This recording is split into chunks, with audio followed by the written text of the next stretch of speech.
वो सिर्फ और सिर्फ अपने पॉलिटिकल अस्तित्व बचाने के लिए ये इस तरह के युद्ध को आगे बढ़ा रहे हैं।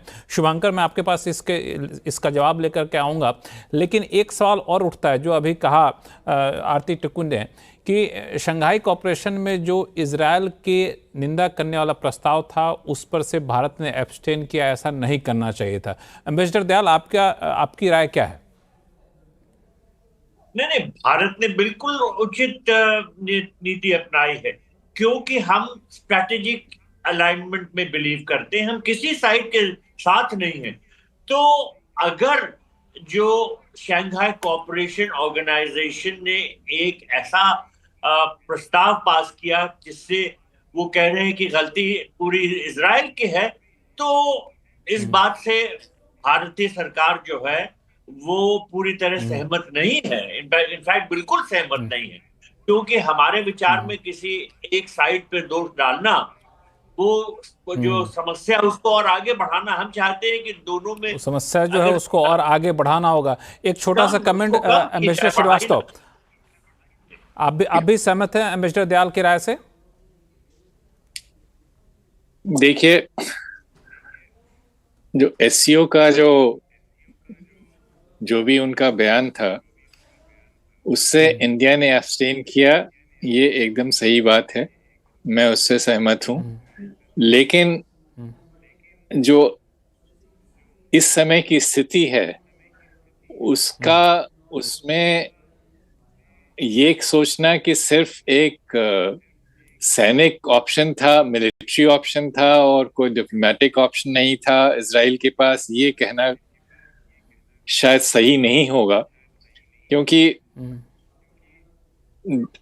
काफी अमेरिका और इजराइल के बीच में, ईरान के बीच में जो बात चल रही थी उसमें 5 राउंड्स हो गए थे। उसके बाद इस ट्रम्प साहब का खुद का बयान था कि ईरान करीब करीब राजी हो गया है। तो ऐसी परिस्थिति में ईरान पे अचानक वार करना, ये तो मैं नहीं समझूंगा कि कुछ इसको सही समझा जाएगा। और इसका जो परिणाम होंगे वो जो उनके उद्देश्य हैं उससे हो सकता काफी अलग हों, और वो सामने दिख भी रहा है। बजाय इसके कि वहां पे कोई रजीम चेंज हो, इसका तो उल्टा असर होगा। People will rally around the flag, जनता जो है वो उसका समर्थन, उस जनता का आक्रोश बढ़ जाएगा इजराइल के खिलाफ। तो इसमें सवाल ये मेरा उठता है एम्बेसडर श्रीवास्तव साहब, जो मैं सवाल लेके जाना चाहूँगा शुभंकर आपके पास, कि ठीक है हमने शंघाई कॉरपोरेशन में बाहर रह करके, एब्सटेन रह करके एक तटस्थ भूमिका निभाने की कोशिश की, तटस्थ दिखने की कोशिश की, लेकिन जब ये खबर आती है कि टर्की जो है वो ईरान के साथ हो सकता है, पाकिस्तान ईरान के साथ हो सकता है, तो ये भारत के लिए कितनी बड़ी चिंता है? लक्ष्मण, जय हिंद। मैं एम्बेसडर दयाल और एम्बेसडर श्रीवास्तव की बात से पूर्णतः सहमत हूं कि जो शंघाई कॉरपोरेशन ऑर्गेनाइजेशन के स्टेटमेंट से भारत ने खुद को एब्सटेन किया, या जो आरती जी बोल रही थी गाजा वाले इश्यू पे भारत ने खुद को एब्सटेन किया, बिल्कुल सही कदम था। हमारे दोनों देशों से अच्छे संबंध है, दोनों हमारे मित्र देश हैं। हम खुल के किसी की भी एक की तरफ जाना हमारे लिए आज की तारीख में, मैं इसलिए आज स्पष्ट कर रहा हूं, आज की तारीख में हमारे लिए उचित नहीं। 15 दिन बाद क्या होगा, हमारे लिए क्या ज्यादा बेनिफिशियल होगा, ये उस समय सरकार तय करेगी जो भी सिचुएशन बनती। रहा सवाल हमारे इन्वेस्टमेंट का, ईरान में हम चाबहार पोर्ट पे इन्वेस्ट कर रहे हैं, इजराइल में हमारी कंपनियों ने हाइफा पोर्ट पे इन्वेस्ट किया है, तो हमारा दोनों कंट्रीज में काफी इन्वेस्टमेंट। हमारा तकरीबन 40% क्रूड जो है वो होर्मुज जलडमरू मध्य के थ्रू आता है, तो अगर होर्मुज बंद होता है तो हमारे ऊपर काफी बड़ा असर पड़ेगा। रेड सी से हमारा इंपोर्ट काफी महंगा हो जाएगा।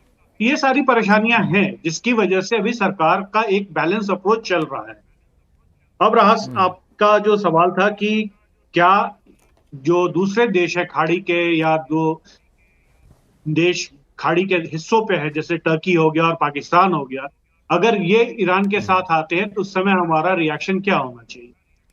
मेरा एक बड़ा स्पष्ट मत है, अगर आप ऑपरेशन सिंदूर के बाद की घटनाओं को इससे जोड़कर देखें तो जिस तरीके से पाकिस्तान को प्रश्रय दिया गया अमेरिका के द्वारा, इंटरनेशनल मॉनेटरी फंड से उनकी फंडिंग की गई, ये एक तैयारी थी इस सिचुएशन में आने की। और मुझे पूरा यकीन है कि इजराइल का ये जो एक्शन है, इजराइल की अपनी मर्जी से नहीं लिया गया है, ये पूर्ण रूपेण अमेरिका के द्वारा कराया गया है।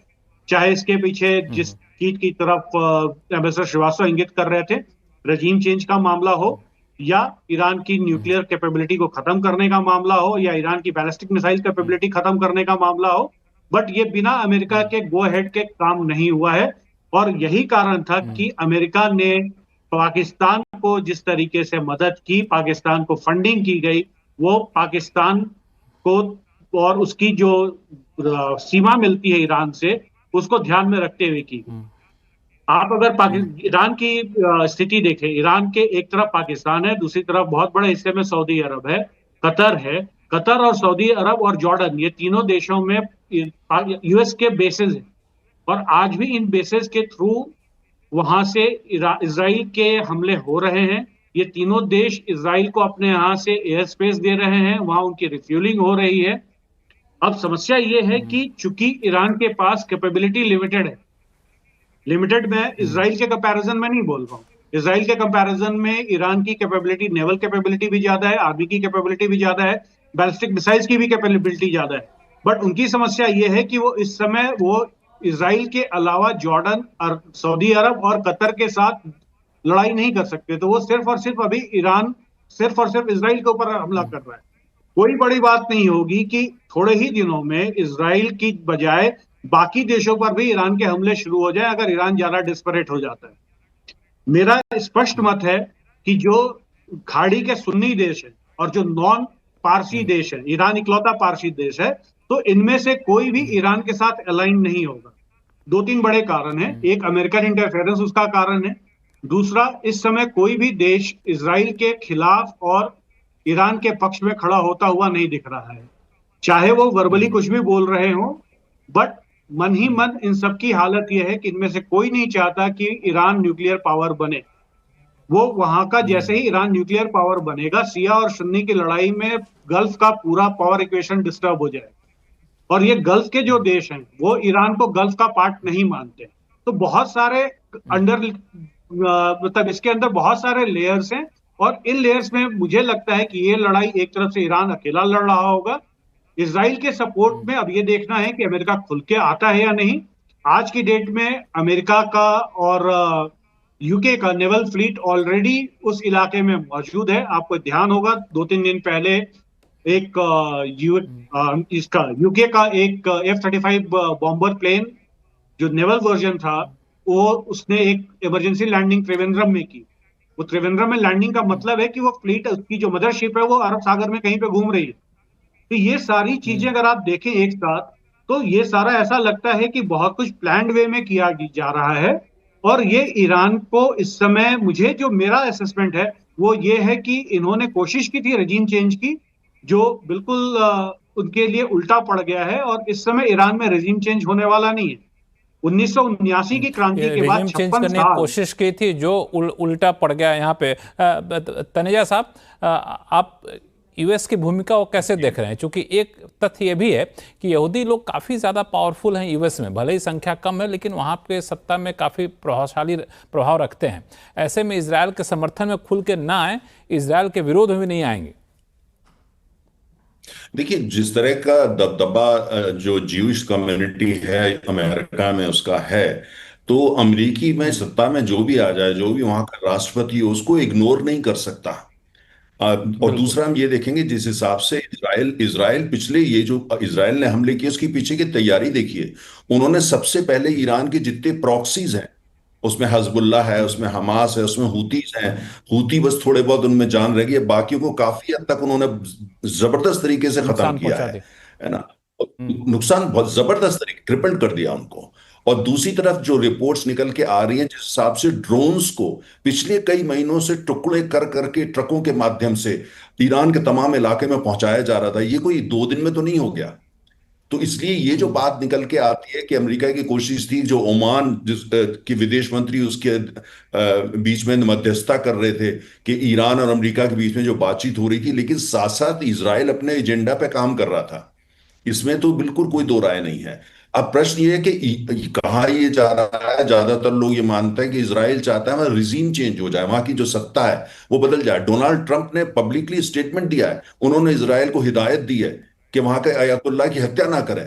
आप देखिए, हम्म, हिदायत दी है कि भाई मत करिए, ऑर्डर करा है। हम्म, अब ये किस तरह की हम्म, राजनीति है, कूटनीति है, जहां पे एक देश के इतने बड़े जो वहां के सुप्रीम लीडर हैं उसके बारे में आप कह रहे हैं भाई आप तय कर रहे हैं इनको मारा जाए या ना मारा जाए।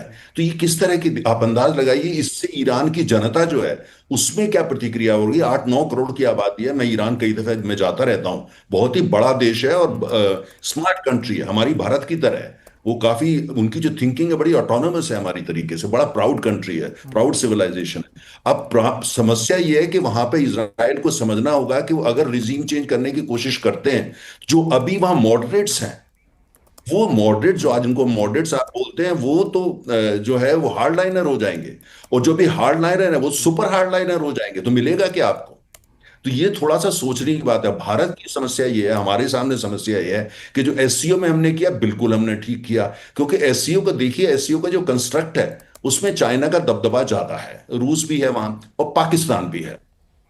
ऐसे में ये संदेश आए एससीओ के माध्यम से कि हम वो चाहते हैं जो चीन कर रहा है, ये तो हमारे खिलाफ हो जाएगा। ईरान के अंदर आज ईरान को उन लोगों की कमी नहीं है। आप दुबई जाइए, आबू धाबी जाइए, कतर जाइए, वहां जब आप सामरिक जो स्ट्रेटेजिक कम्युनिटी में बात करते हैं, तमाम लोग एक एक्सप्रेशन यूज करते हैं कि ईरान जो है वो चाइना की कॉलोनी बन चुका है।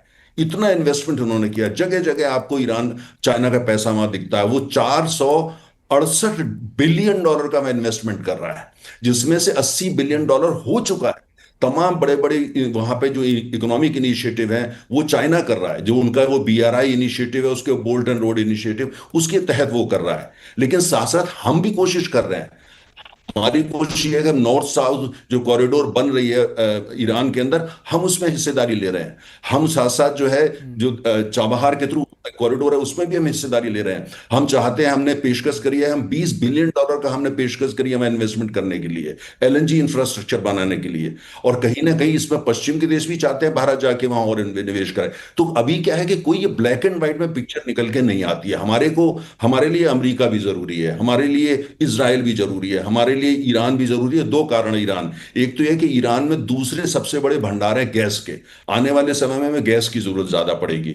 और दूसरा, हमारे उनसे सिविलाइजेशन कॉन्टेक्स्ट है। भारत में तमाम सारे ऐसे लोग हैं, खासतौर जो शिया हमारे भारतीय हैं, उनकी थोड़ी सिंपैथी है, उसको आप नकार नहीं सकते। हमारे कई मुसलमान बहन भाइयों की भी सिंपैथी, आप उसको नकार नहीं सकते। कूटनीति के अंदर आपको यथार्थ को देखना होता है। और साथ में ये भी है कि जो ईरान कमजोर हो जाए और सुन्नी पावर्स वहां स्ट्रांग हो जाए, ये हमारे हित में नहीं होगा। लेकिन दूसरी तरफ जो है कि इसराइल भी हमारे लिए इंपॉर्टेंट है, क्योंकि इसराइल के साथ में हमारे अमेरिका से तार जोड़ते हैं, पश्चिम के कई देशों के साथ तार जोड़ते हैं। तो बहुत ज्यादा विकल्प हमारे पास नहीं है। लेकिन इतना जरूर यह है कि अगर इसराइल अपना मकसद हासिल हो जाता है कि जो आणविक बनाने की कोशिश है, आणविक हथियार, उसको इसराइल रोक पाता है या उसको कम से कम 2-3-4 साल पीछे कर देता है, तो और फिर उसके बाद युद्ध रुकता है, तब तो ठीक है। लेकिन अगर ऐसा नहीं होता, हमको ये नहीं देखना चाहिए उस पूरा इलाका जो है वहां बारूद बिछी हुई है, पूरे इलाके के अंदर। और उस इलाके के अंदर जहां इतनी बारूद बिछी हो, आप ये अभी तक तो कंट्रोल करा गया है, इसराइल भी कर रहा है, ईरान भी कर रहा है, अमेरिका भी कहीं ना कहीं पीछे लगा हुआ है। लेकिन बारूद में कहां से चिंगारी कब आ जाए और वो चिंगारी कब जो है बहुत बड़ा युद्ध हो जाए, कहना मुश्किल है। ऑयल टैंकर वहां से, हजारों ऑयल टैंकर्स निकल रहे हैं, किसी पे गलती से भी कोई मिसाइल गिर गई या कोई बॉम्ब गिर गया, या ईरान ने खिसिया करके स्टेट और हॉर्मुज को बंद कर दिया या उसको माइन कर दिया, और उससे कोई जो है पश्चिम का जहाज या भारत का जहाज या किसी के भी जहाज में आ गया, तो अभी खतरा यह है कि ये एस्केलेट नहीं होना चाहिए। अभी तक तो चलिए जो हो रहा है, लेकिन अगर ये एस्केलेट, अब ये कहें क्या इसराइल के हाथ में एस्केलेट ना करे, ईरान के हाथ में एस्केलेट, उनके हाथ में नहीं है। अब ये है कि अगर उनके हाथ में भी नहीं है। अभी, हाँ, एक लाइन में आखिरी में बोल रहा हूं। अभी ये खबरें आई हैं कि ट्रम्प साहब ने भी कहा है कि पुतिन साहब मीडिएट करेंगे। अब क्या उसका नतीजा होगा या नहीं होगा? G7 समिट हो रहा है, ये हाई लेवल पे प्रमुख मुद्दा यही है। खबरें आ रही हैं कि भारत के प्रधानमंत्री मोदी जी और सऊदी अरब के जो क्राउन प्रिंस हैं, उनकी इसी मसले पे बात होने वाली है कि भाई इसको कैसे रोका जाए। ना सऊदी अरब चाहता ये युद्ध बढ़े, ना भारत चाहता। तो इसलिए थोड़ा इंतजार करना पड़ेगा। लेकिन आज की स्थिति नाजुक, और जो भी कुछ हो रहा है हमारे कतई हित में नहीं।